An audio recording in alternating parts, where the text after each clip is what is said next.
এক মিনিট, এটা হচ্ছে একটা কাঠবিড়ালির ফাঁদ। এটা আমি দেখে আমি প্রথম ভয় পেয়েছিলাম, ব্যাপারটা কি। এদিকে একটা বাঁশ দেয়া, এখন রনি ভাই দেখাবে এটা কিভাবে কাজ করে।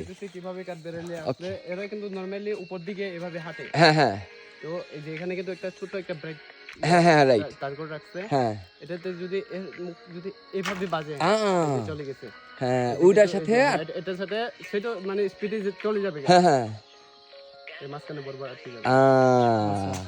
এখন আবার এটারে ও এই রি আর হচ্ছে আবার যদি আমি এটাকে রিনিউ করাই, হ্যাঁ তাহলে সিস্টেম হবে এই যে এখানে কিন্তু একটা ইয়া আছে। ওই যে হ্যাঁ হ্যাঁ বুঝতে পারছি, এটা ক্লিপের মতো। হ্যাঁ ক্লিকের মতো আছে। এটা হচ্ছে মেন কাজ করে কিন্তু এই জিনিসটা, ওই মধ্যে সুতাটা। এটার সাথে এটা যদি আপনি লাগাই দেন উপর দিকে। আচ্ছা, ইসেটা কাঠবিড়ালি যদি দেখতাম যে ধরা খাইছে